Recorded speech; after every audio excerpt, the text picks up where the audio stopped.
works it out. It's a God thing. There can be no doubt. We can't deny or justify. When he moves, it's right on time. By our faith, we can believe it's a God thing. Oh, how can you explain the money that came in that day? When the doctor shook his head, it's simply gone away. When your kitchen table has no food, that's when God begins to move. Our smallest care is his big news. It's a God thing. When he works it out, it's a God thing. There can be no doubt. We can't deny or justify. When he moves, it's right on time. By our faith, we can believe it's a God thing. Well, the man says to Jesus, my servant cannot move. And Jesus said, lead the way, I will heal this one for you. He said, say the word, I have faith that it will be done within the hour. The healing had begun. It's a God thing. When he works it out, it's a God thing. There can be no doubt. We can't deny or justify. When he moves, it's right on time. By our faith, we can believe it's a God thing. God thing. It's a God thing. Ooh, it's a God thing. There can be no doubt. We can't deny or justify.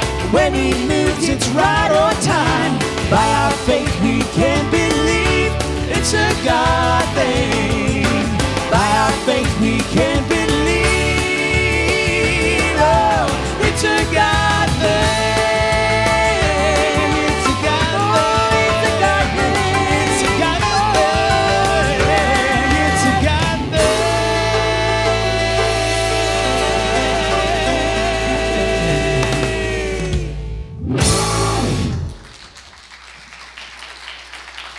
We're going to do a new song for you. Charlene wrote this one about a year and a half ago, about one of my favorite men of the Bible. Paul was one of my favorite men to read about.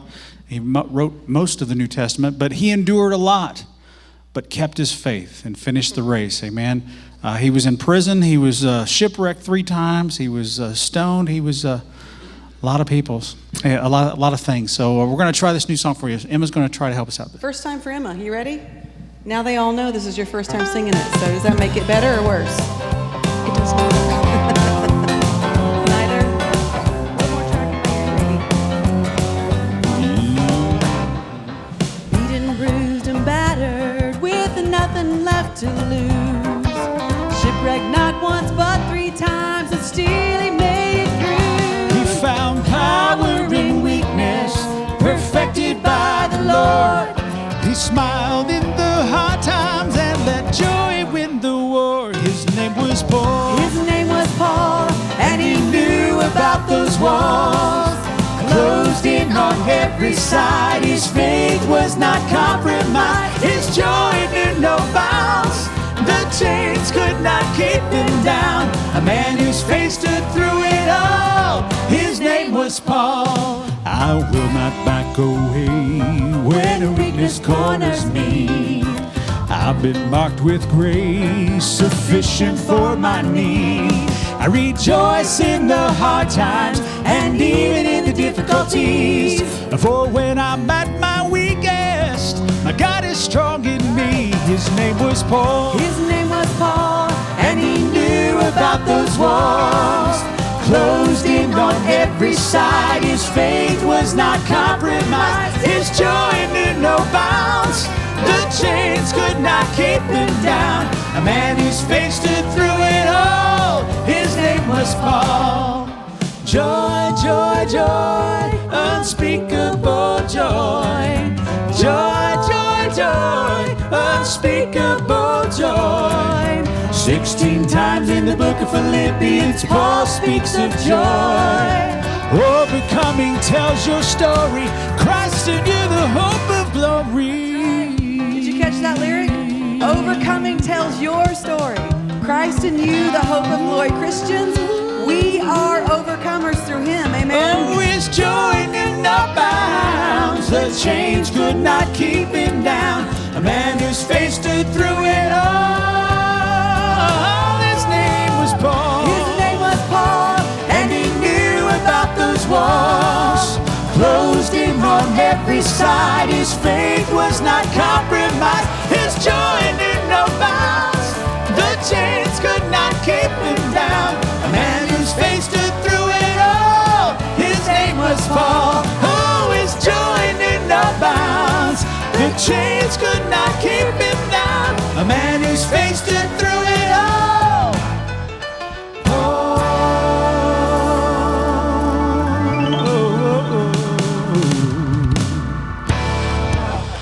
Emma, you did it. And you did it all with braces and gum in your mouth. I see your blue gum in there. That was tough. That's a hard song to sing. And I was actually bringing her up for another song, but we threw that one at her. Good job. Good job, Sissy. Well, thank you for having us this weekend. We just love you folk. And we're going to do a song for you tonight that Charlene wrote this. Let me just, do I have 3 minutes? 3. Okay, he's got 3. But over the past couple years, about 3 years ago, we felt we were ready to do another album because we do about a new album about every 4 or 5 years. And Charlene had all the songs written. And so we felt like this was the time. But then God just says, wait. And he gives you 3 answers, you know. He gives you a yes, he can give you a no, or he can just tell you to wait. And so we were patient, and we waited for another year, and then just felt... We were mostly patient. Mostly patient. We were tired of singing our old songs. That was one of the reasons. But God just said to wait. So we felt, about a year later, we felt a release, and things began to move to where we can get back down to Nashville to record. And so I called the producer in Nashville, and he says, he said, we'll set this date, and we'll meet with the pianist, and you can run through our songs. And Charlene had written some great songs. Well, within that month of us scheduling and us going down to Nashville, God gives Charlene 4 new songs. And so we knew that this is the reason God had us to wait, because these were some heavy hitter songs. And this one in particular just grabbed me because we've been for years wanting to encourage the church to live a life of faith outside these walls. Right. And take it into our workplaces, take it into our schools, take it to wherever God allows us and opens the door at the cashier or to the waitress. And just tell them about Jesus and just love people. And so that's what this song talks about. And last October, we said this was the first song we were going to release to radio. So we released this song to radio in October, and just about a week later, Mom passed away. So we just kind of tried to get through the holidays and Thanksgiving and Christmas. And come January, I just felt like, hey, let's just check the charts. You know, we haven't promoted it. Usually you hire a radio promoter, go through all that thing. We didn't do anything. We were just kind of devastated. We just kind of cut it loose, didn't we? We did. And it was on the charts. And I said, okay, well, we need to start promoting this. And this past, about 3 weeks ago, we just found out that it's on the weekly chart for Southern Gospel Music. It was at number 7 in the country. And so we were just kind of blown away. And it's not because of us. No. It's because of the message of the song, encouraging the church to live Jesus in their everyday life. And the millions of people across the country who are able to hear it. That was the goal. So we praise the Lord for that. Yep. So here we go.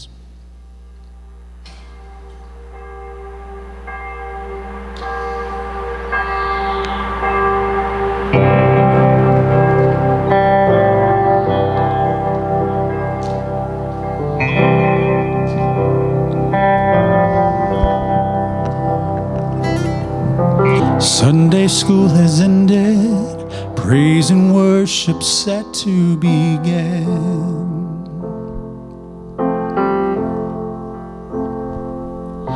Saints and sinners file in, believing that the Lord might move again.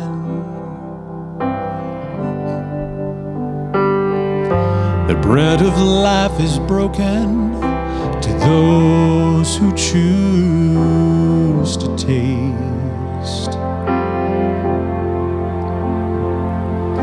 The final prayer, it's time. It's time to leave this place. The church has left the building. The fields are on fire. They're looking for an answer. They're watching what you are. Your life is a billboard. Your life is a billboard. Let it shine again. The church has left the building, yeah. So light it up for Him.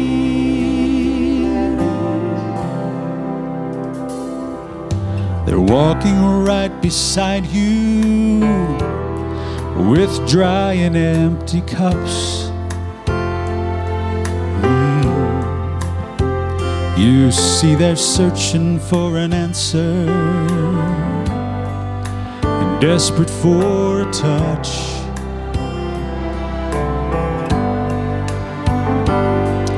So walk with your eyes open, aware of all the people in need. Here it is. You're the only Jesus some may ever see, ever see. The church has left the building. The fields are on fire. They're looking for an answer. They're watching what you are. Your life is a billboard. Let it shine again. The church has left the building, yeah. So light it up for Him.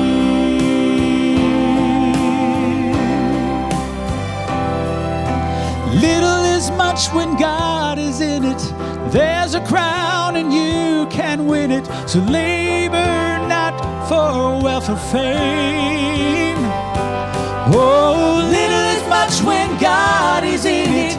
There's a crown and you can win it. If you go in Jesus' name.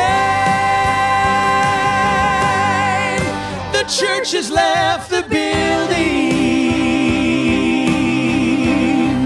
The fields are on fire. They're looking for an answer. And they're watching what you are. Your life is a billboard. Oh, let it shine again. The church has left the building. So light it up for Him, yeah. The church has left the building. So light it up for Him.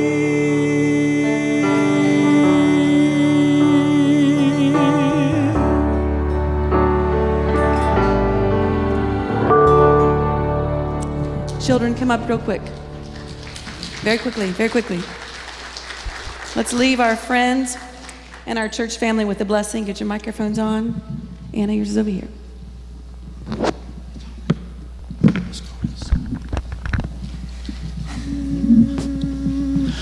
The Lord bless you and keep you.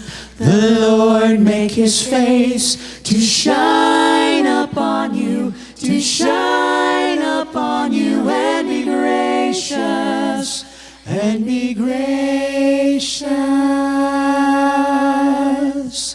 The Lord bless you and keep you.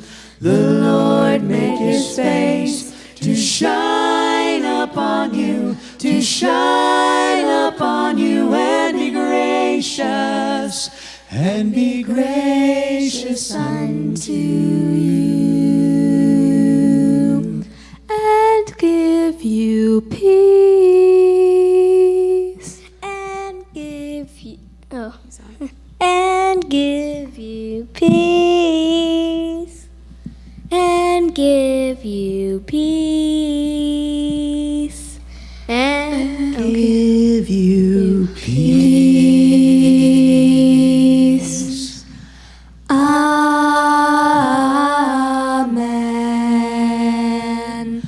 Amen.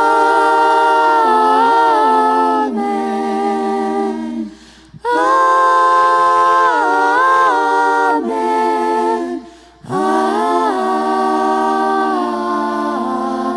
Amen.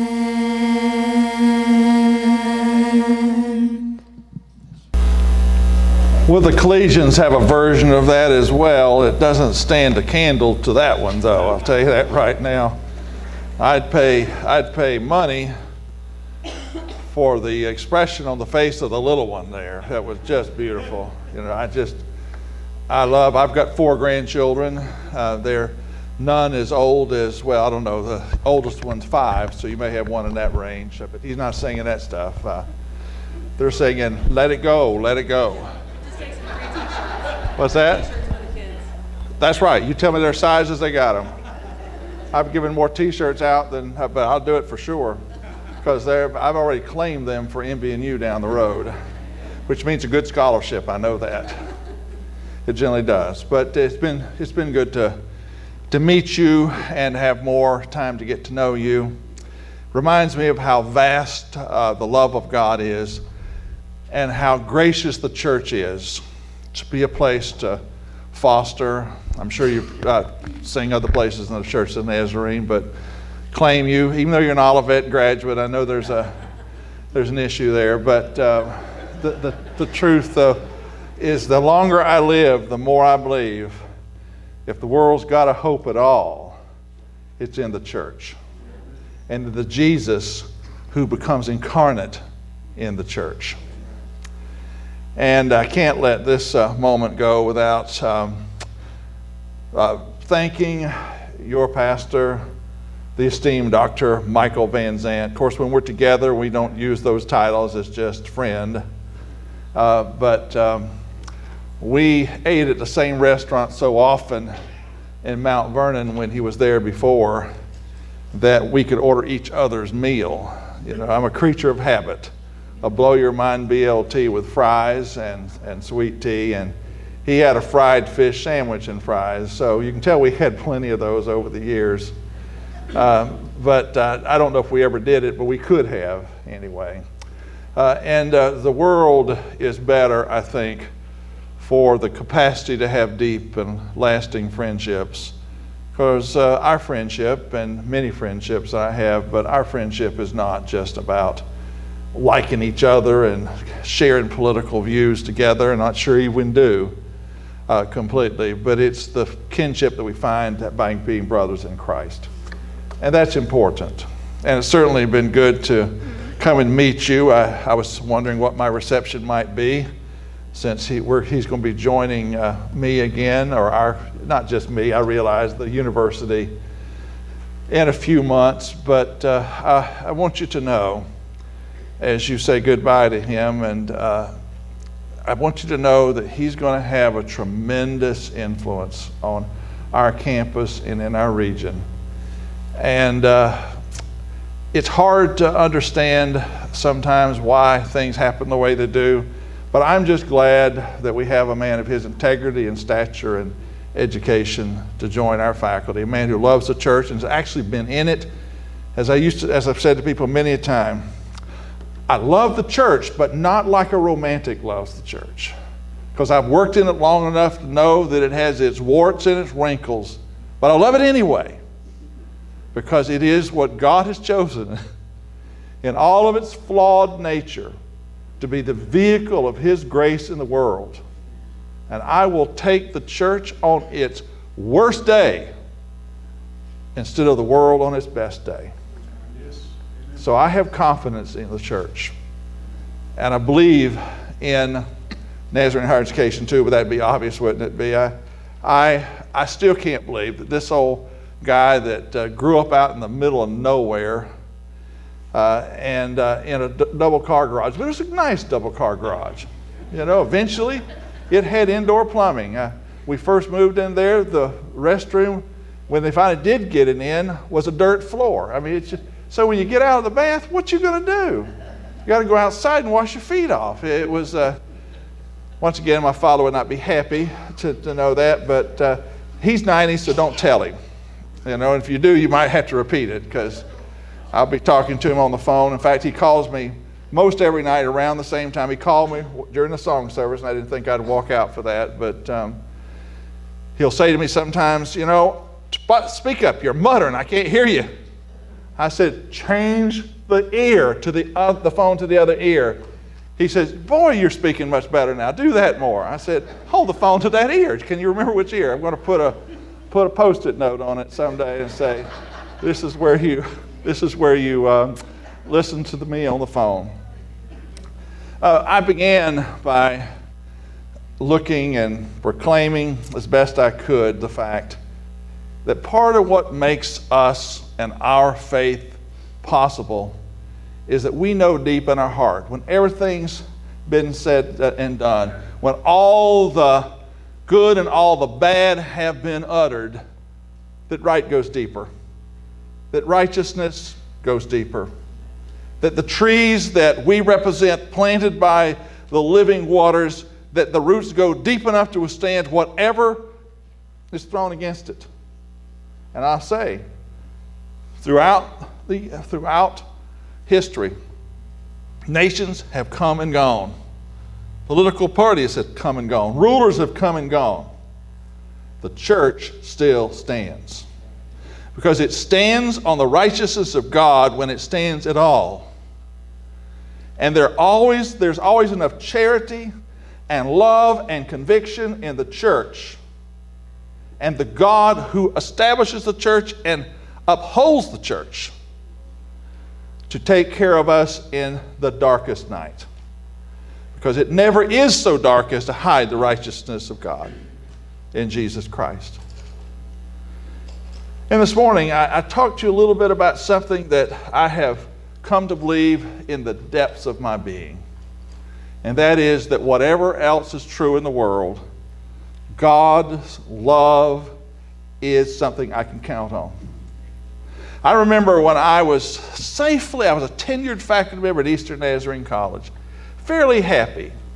Nobody's ever fully happy, but as happy as I could be, given all my preoccupation with stuff.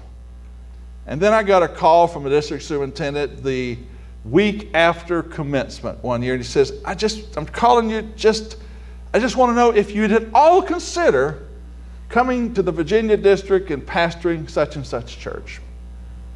And I said, well, I'll pray about it. I mean, that's the politically correct thing to do in the church. I'm not going to do it, but I'll say I'll pray about it. And so I got off the phone and I told my wife, can you believe this? And she said, and I said, I'd pray about it. She says, well, why don't you? I said, now come on now. Well, the long and short of it is that I ended up at that church. The DS finally said, I think that God's going to have to spit you up on the front door of that step like you were Jonah, because you've been hard to get here. And when I went there, I just, as I was preparing to go there, it didn't help that the president of ENC dropped dead the day after I resigned. I don't think those two things were connected. Don't think it was quite that big of a thing, but it was difficult. And then it came down to the point. I remember just in deep distress after his funeral, coming and I put my hand on the banister of the second floor going down to the bottom floor. And believe you me, I was in distress more than I've been many times in my life. And a thought occurred to me. You go down there and you preach to that congregation that God loves them until you believe it yourself. And that's what I did. And I knew I was going to fail, because this church for 8 months had decided that the two associates were supposed to be the pastors, co-pastors. And they were really charismatic guys. Very happy. If I mention them, you'd know both of them. They've done well since departing that church. And nobody said. I had one of my friends call me and say, have you lost your mind to go down and pastor that church from where you were? I said, probably have. But I know God's told me to do it, because I would not have done this if he didn't. And 3 years later, with tears in my eyes, I walked away from that church. And a few people came to believe fully, and I did too, that God's love is deeper and richer than anything else. To cover my flaws, my problems, their problems. And I saw God, the first year I was in that church, 89 people joined by profession of faith. I'll take that kind of growth any day of the week. And it wasn't because of me, it's because of that rich grace. David knew it, and I know it. But tonight I want to ask you just a simple question. And I'm going to be looking at Psalm 3. And that is, what are you afraid of? What makes you afraid? There was an Irish poet who explained why she rejected the faith. And hear what she said. I don't believe that this life offers us many consolations of the same size and weight as of its hurts. But we can patch things together in the face of what life does to us with friendship, travel, art, animals, and the natural world. That's all we have. Now you want to read something that's sad. You want to hear something that's sad, that's that. I mean, I like dogs. I mean, they're the perfect pet. Cats, not so much. But I do like, I know, everybody's got their thing. My wife's allergic. But the trouble with cats is that they think you're supposed to serve them, and dogs know they serve you. And I've always made a practice of having small dogs who knew they had to fear me. I would no more get a Rottweiler or a Doberman Pinscher than the Man in the Moon, because they might deal out some pain and justice on their own. There's a whole lot more the world has to offer than what this poet said. When I was just young, as I said this morning, we moved out in the woods into that double-car garage. My father, maybe a week or two into it, called us all around the dining room table. And it was a small dining room, so he put a mirror on the wall by the table to make us think it was bigger. But we all knew that was us on the other side there. But the fact is, he pulled this thing out of a bag he'd bought. It was a snake bike kit. And on the front of that little white jar or can, there was a snake with its mouth wide open and its teeth. I said, what in the world? In years gone past, I said, what was he thinking? He says, there's snakes out there and they want to bite you bad. So don't go around the bushes, don't run into things. You hear something rustling, run away, and all that kind of stuff. I mean, I don't know what you do. The one day a rattlesnake falls off the roof right in front of the door as we were walking out. That's nobody's fault. That's just really, really bad luck, as it turned out for the rattlesnake. But the fact is, this thing was about how you put a tourniquet on and how you could cut the 2 punctures. And I remember looking at that and getting more and more afraid. I mean, should I ever leave the house? Then I realized they can get in the house. couple of years, really fast years later, I was teaching at Tribeca back then. I was calling my parents, as I always did on Sunday night. And I was talking to my mother, and I hear this, "Fram, Fram, Fram." And my mother said to my father, who she called Buddy, "Buddy, what are you doing?" He says, "I'm killing a snake." Where at? It was crawling under the kitchen door into the house. "What'd you kill it with?" And this just, "Oh, Buddy." It was her book she was trying to read. It's the first thing he did. So, who kills a snake, a rattlesnake, with a book? I want like an 8-foot shovel or shotgun, but that'd be bad in the house. That'd create other problems. Then the raccoon could come through it. But I remember in those days, and still now, and my assistant that works with me, she's in Ohio. If you mention a snake, just say the word snake, she screams. I've really been disciplined over the years that she's worked with me. Because, she's genuinely afraid. I'm not quite that afraid. I just don't like the things. But everybody's got something they're afraid of. And I've gotten older, and I moved to Massachusetts where there aren't any snakes because they all are run over in the road. It's the fastest paced place in the world. There may be snakes, but they never got anywhere near where I was at Eastern Nazarene College, even in Nashville, and I don't even think they have snakes in Ohio. I'm hoping not, but and I've told myself that since I've not seen one. Fear can get a hold of your life, it can grip your life, and it can make you miserable.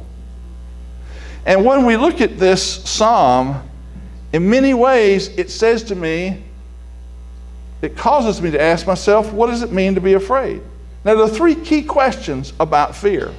First is, what are you afraid of? I've told you about snakes.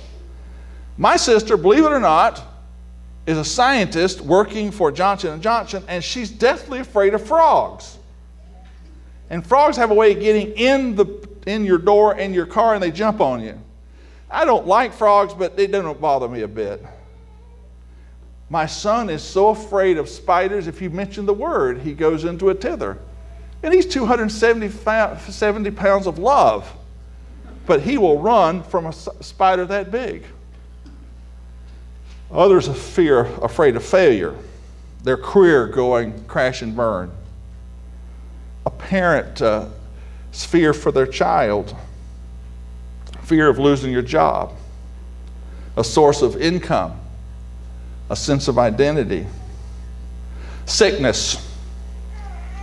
There are all sorts of sicknesses around the world. I once stood in the back of a church in Tallahassee, Florida, talking to a retired pastor who says, "I have feared cancer all of my life. And I just had bypass surgery. Never even thought of it." And there's a sense in which anticipating it. I've taught college, I've been a pastor, and a lot of people are just deathly afraid of being alone. They'll give up a lot not to be alone. I used to tell my daughter came into my room one day in the summers, middle of the day, my older daughter, and she was always the most type A of them all. We are not through with our conversation. I didn't know we were having one. It was mainly in her head because I had not said one word to her about any of that. She says, "I'm a good girl. I'm decent looking. I deserve a good looking Christian boy to marry." I looked at her and says, the only thing that you deserve as a Christian is a cross to bear for him. God doesn't promise us anything like that. And I'll guarantee you that many, many people have made mistakes because they are so afraid of being alone. There are a lot worse things, and I've said that to countless young women over the years and a few men, than sleeping alone at night. Marriage, I've talked to a lot of people afraid of losing their marriage, and they'll give up their own self-identity to stay married, to be married. The truth is, that the world gives us plenty of reasons to be afraid. What are we afraid of? I had a student, a beautiful young blonde girl that was a student at Trevecca. She was a twin, and the other twin went to another school, and she came here. I think she went to ENC. And I had watched that girl from her freshman year, she was a religion major, just get more and more withdrawn, more and more nervous and anxious, it seemed to me. And one day, her boyfriend and her, they turned in a paper which was exactly the same. I don't know what they thought, I'd missed that. And I knew he was dumb as a box of rocks. And she was at least, I think, fairly intelligent. And I'd seen her go from A's to C's. And so I gave him back the test. I gave him back I cut the grade in half. I graded it and I said, you get half and you get that half. And he objected. He says, what are you talking about? He's making an argument with me when he turned in the same paper. Lucky it wasn't a 0, because I knew she wrote it. But I wondered why. And time rocked on. They both passed, him a little lower than her. And then one day she appeared in my door at my office, and she says, can I ask your advice on something? I said, come on in, and shut the door. And she said to me, I think I need to break up with my boyfriend. And she explained why, and I'm not going to say that here for obvious reasons. I said, let me tell you something. I'm going to talk to you not as your professor, but as what your father would say if you just said that to him. If he could stay in his seat without chasing that guy. But I said to her, you break up with him today and flee from him like he's the devil, because for you, he is the devil. Now, I never was very good at counseling. I didn't do any of this kind of, what do you think and how you feel? I just gave it straight to the shot. Break up with the jerk, because he is going to ruin your life. I wish there'd been somebody to tell my daughters that, but they ended up okay, one of them at least. But I won't tell you which, but later I will. I think he probably knows. But the fact is, she says, okay, I'll do it, but I won't tell him you said so. Tell him! Please tell him. Well, he'll come after you. I said, I'm here. I'm not hard to find. You can see me in most crowds. And she did, and he came to my office. He was the guy I told you about this morning that was winking at that same door. What is he trying to do to me? I said to him, you are a sorry excuse for a human being. I know that wasn't affirming, but it was the best I could say at that point. She dropped out. She, at the end of the semester, went to another college. Sorry to say all of that. And she wrote me a letter at Christmas the next year. She says, I want you to know I'm in a singing group. I'm making straight A's. And I'm spiritually where I've never been in my life. Was it worth me having a confrontation with her? Sorry, old good for nothing, boyfriend? I think so. She figured out there was worse things in the world than not having a boyfriend.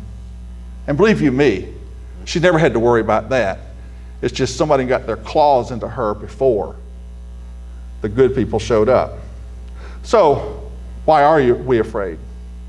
Most of us can name the reason.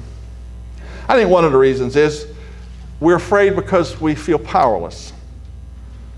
We feel like that we can't handle the problems that come. I was locked at gunpoint into a freezer when I was a student at Trevecca working at Burger King. And you don't face your finitude any more clearly than somebody pointing a gun in your face. I lost all sense that people who rob those places are rational. This guy was the Tasmanian devil, hitting things and kicking around and waving that gun, never fired it, but all of us were herded into the freezer. He didn't know that there was a handle on the inside of that, but, I wouldn't think he was bright because he was stealing stuff, And, I don't ever walk into a Magic Market or into a Burger King late at night without looking for a guy in a ski mask. They're pretty easy to figure out, you know. You walk in with a ski mask, you're probably not there to do anything good because it's hard to get the whopper through that hole in your mouth. And I knew I felt powerless that night. I did have a spoon in my hand. And I think I could have done some damage with it, but not as much as he could have done with that gun. Sometimes the future seems overpowering. The future is a wonderful thing, but it can be terrifying as well. What will tomorrow bring? Sometimes we're afraid because we've lost perspective. We think this one thing is going to be the end of the world, and it generally isn't. I've had teenagers a long time ago, especially the two girls, and especially the oldest girl, sit wailing in the hall of the house, so fearful that they would never have a friend, and I just can't make them believe that this too shall pass. Sometimes what parents do in that situation is we have to believe for our children in a better future. And generally they look back and say, why was I so concerned? Sometimes we can get to the situation where we have lost any sense of how things connect. And when that happens, we're really not going to generally do the right thing. The devil's biggest trick for us is to convince us that this is the thing that our whole life will depend upon. When I was 28 years old, I was beginning the process of leaving the church I'd resigned, and 3 months ahead of time to go to ENC. And one of the members of the church boss, came to me one morning after the men's prayer breakfast and said, "You need to leave right now. I'm not talking about 3 months. You need to leave right now." And believe you me, he says, "Go down and get a job at Taco Bell." I don't know why he chose Taco Bell, maybe because he knew the Burger King story, but I figured people would go to all those places in ski mask. But he said to me, "I just don't think you need to be here anymore. Get yourself a job." And believe me, I wanted to do it. But I said to him, "You know what? I'd like to do that just so I'd be rid of you." That once again, pastoral philosophy or pastoral counseling didn't work well, but I said, but I'm not going to do it. Not because it's going to be easier to stay here, but because you need to know that you don't run this place. This is God's place. And the people of this congregation need to know that you don't call the shots. He says, "If you don't leave, I'm going to make your life where it's not worth much more than a plugged nickel in this denomination. I will ruin you." 28. I said, "Well, I don't think my life's my reputation's much more powerful than that right now. You don't have much work to do. That must be an encouragement to you." I don't even know why I said that, except it was true, but I don't know why I said that. And he said, "What do you mean? I've never had anybody talk to me like that." I said, "That's your problem. Nobody ever looks you in the face and tells you the truth." He's 60 years old and I'm 28, and I'm giving him what for and feeling really good about it. When I left that church, he was the one with the biggest tears going down his face. Sorry for what he'd said and sorry for the way he'd acted. I don't think it always ends up that way. I know that. But even if it hadn't, it's the right thing to have done. Because we in the kingdom don't say it's right because it turns out that way, the best. We say it's right because it's right. What do you lean upon when you're afraid? One day, when I was a kid at the house down in the woods, the garage, it really looked a lot like a house, except it had a really big front door. I was leaning back in the tool shed, and I saw, a belt laying there. Didn't pay much attention to it, and then out of the corner of my eye, I saw that belt move. Red alert! That's not a belt. It is a snake. And so I made a door where there wasn't one, really. Went tearing around the corner. And I went to my mother. She's not really good with that because we had a .22 pistol, and so she called my grandfather, which was just across the fence. And he was afraid of anything. At one time a snake fell in his shirt in front of me. That'd been it. I'd have been dead. I'd have fallen right down on the ground, and the snake would have died miserably too. I saw him reach in and get that snake and twist its head off and throw it on either side. I said, "You are my hero. My goodness gracious. There is nothing you're not afraid of." He came over there and he made a stick, and he said, "The snake's in there. He's not worried. The snake's pretty comfortable with himself in that shed." And he made a stick with a point on the end of it. He made it with his knife. He always had a big old knife in his pocket. My goodness. You know you're a man when you got a pocket knife. Well, his was like a pocket Bowie or something. I mean, really. And he made that stick into a spear, and he went in there and he stuck that moccasin, the most vicious snake in the state of Florida. It's not the rattlesnake, it's the moccasin. And I watched him drag that thing out in front of all of us. I mean, my skin still crawls telling about it. And he saw that snake throwing itself at him, and it bit the stick and tore its teeth out. And I said, "That's good.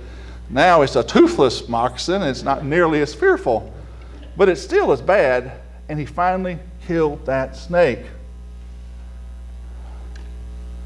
And I said, "If you've got a problem with a snake, call my grandfather. He will take care of business." He died at 92 and not of a snake bite. He died at 92 living on his own across the fence. A good man, a strong man, a hero man.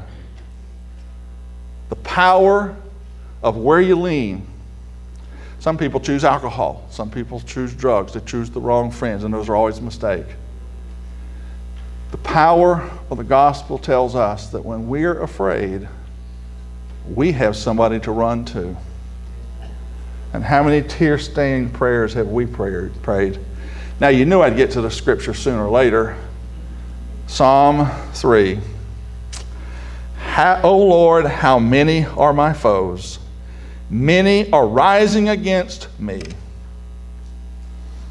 Many will tell you to give up. That's one of the great things about people, is we get into trouble to just say quit. That's an easy thing to do. Quit.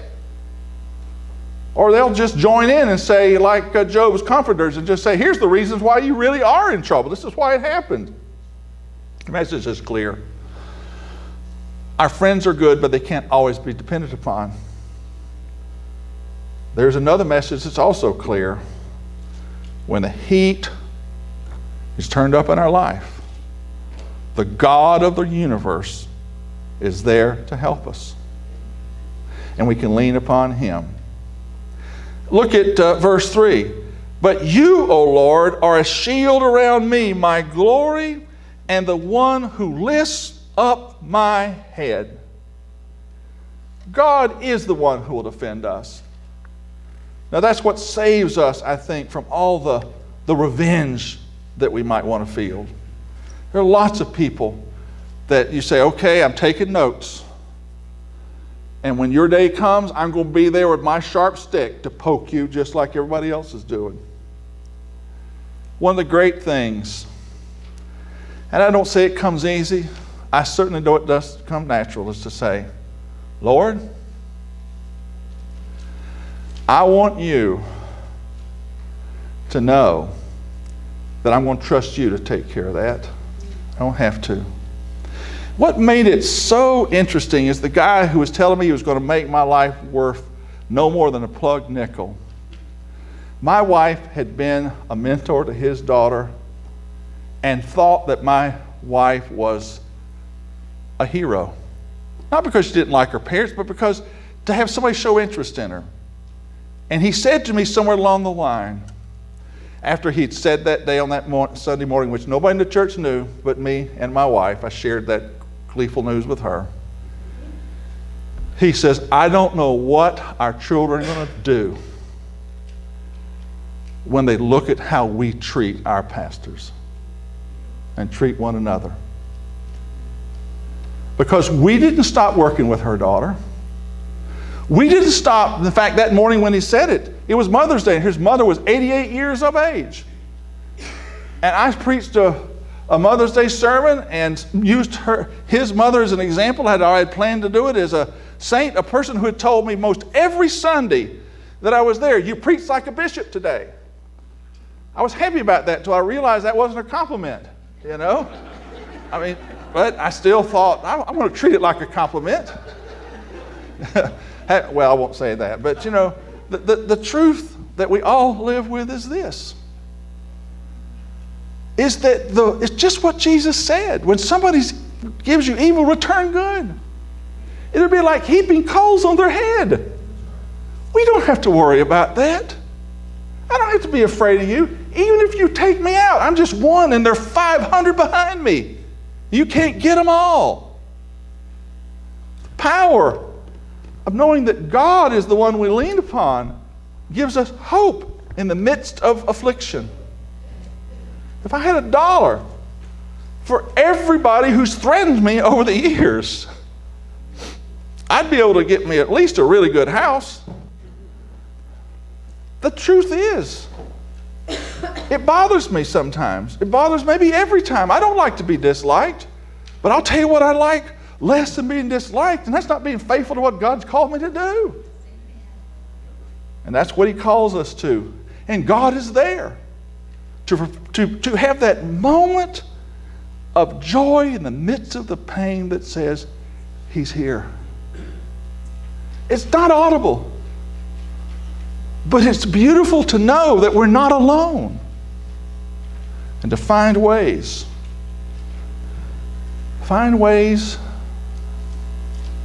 to sense God's presence. And God does answer. Look at verse 4. I cry aloud to the Lord, and he answers me from his holy hill. I lie down and sleep. I wake again, and the Lord sustains me. I can tell you, he does. The morning that my mother passed away, I found that out 5 minutes before I stood to preach at the North Central Ohio Pastors and Wives Retreat. I knew I couldn't acknowledge it up front or I would break apart. I still don't know how I did that. But I know how I did it finally was that God himself sustained me in the midst of that. Because there's nobody on earth who could love his mother any more than I love my mother. But God, in the midst of that, helped me to preach as well as I ever do, whatever that means. And the truth is, I didn't even have the sense to pray for God to help me then, but he did anyway. And that's what it means. I don't have to be afraid of the next phone call, the next email, because there's somebody that's there with me. One more thing. Finally, there is no need to fear. Look at verse 6. I'm not afraid of 10,000s of people have set themselves against me all around. And once again, I don't want to over-dramatize this. But I want you to know that in the midst of the darkest moment, we do not have to walk and live in fear. And I'm going to tell you a story here, and I'm going to say it in fairly veiled terms because there are people here who are too young to hear it fully, at least the way I could tell it and have told it. But it makes the point. I don't know what it was in Woodbridge. I decided I was going to preach on spiritual warfare for the whole month of January one year. That's like begging for trouble. And so I'll never preach on that again, although I got the sermons that they glow in the dark, but I got those sermons. One night, when we were about to go to bed, I heard this hideous laughing under the bed. And I'm a jokester, you might not pick that up. My wife's more serious, so our kids are a little bit more like me, unfortunately, than her, but except the middle child. But I looked at her and laughed, and she looked at me and laughed, and neither one of us had done it. And so I said, what we're gonna do is we're gonna take the mattresses off this king-size bed and see what's down there. Nothing. We put it back together, and I said, well, let's go to bed. Greater is he that is in me than he is in the world, and all that stuff. And no sooner had we laid our heads on the pillow, we heard a woman's blood-curdling scream right out of our window. We were on the second floor. Such a really tall woman. I got out. She said, what are you doing? I'm going to go out and look out there. Are you crazy? Yeah, I am. I've been called worse. So crazy, I'll take it. Walked around the house. There wasn't a creature stirring on our street. Came home, came back in the room, shut the door. Maybe locked it because we can't unlock the door, but I went to bed and slept like a baby the whole night. How? Greater is he that is in me, that is in the world. Why should I be afraid when the God of the universe is on my side? And I just hope I can live that way forever. I don't claim I've done it every day. I don't claim I don't cry for my bitter situation. But I know this, that when the trouble comes, I serve a God who can take care of it, and I don't have to.